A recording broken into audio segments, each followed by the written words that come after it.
According to North Dakota State University, today's ethanol industry as we know it began in the 1970s as petroleum-based fuel became expensive.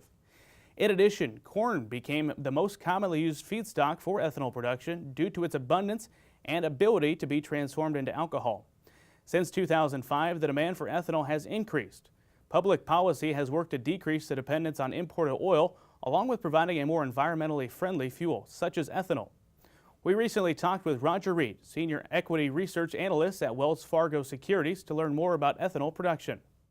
So the renewable fuel standard was set up for a couple of reasons. You go all the way back to the 70s for it, one of the last oil crises, and then obviously the one that happened in the prior decade. And the real idea here was U.S. oil production was in terminal decline, gasoline consumption was in terminal incline, and we could come up with a combination of corn-based fuels and future biofuels that were going to solve some of our problems and reduce our dependence on parts of the world that, are less than dependable from time to time.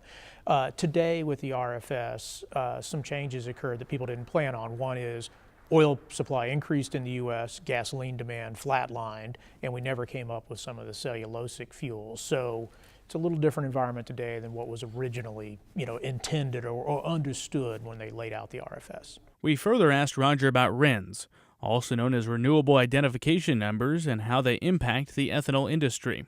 Quick story on a RIN is, in order to encourage the industry to add ethanol, you put originally a mandate out.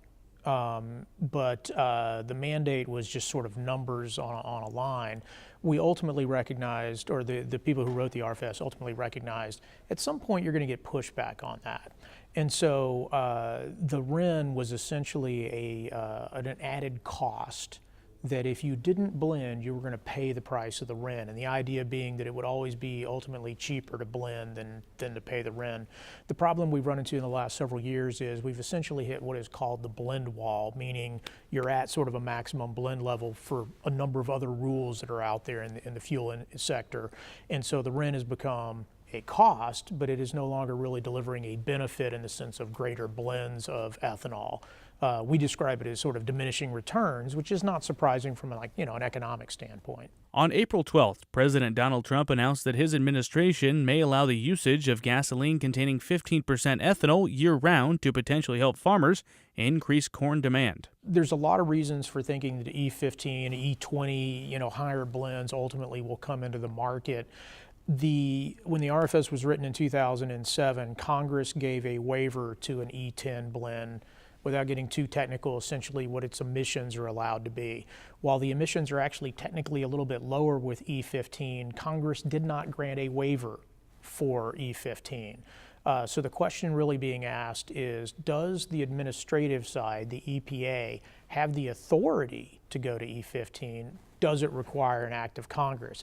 I guarantee you whatever the Trump administration decides is going to get litigated to ultimately determine that, and it may, in the end, require an act of Congress. According to Roger, there are benefits of using higher octane fuels. However, ethanol still has some emissions issues. Yeah, so the higher octane helps in terms of getting higher fuel economy, but if you get more miles per gallon, then you're obviously reducing your usage of energy.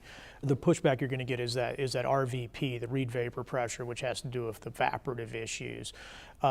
It's like a lot of things in life, there's a win, there's a loss, there's a gain, there's a step backwards. So I wouldn't look at it as, ethanol is the magical fuel, but I think there's a pretty reasonable case to be made given its octane, given where the fuel specifications are going to likely go over the next 5, 10, and 15 years, that it should be a component of the solution of how we get from A to B.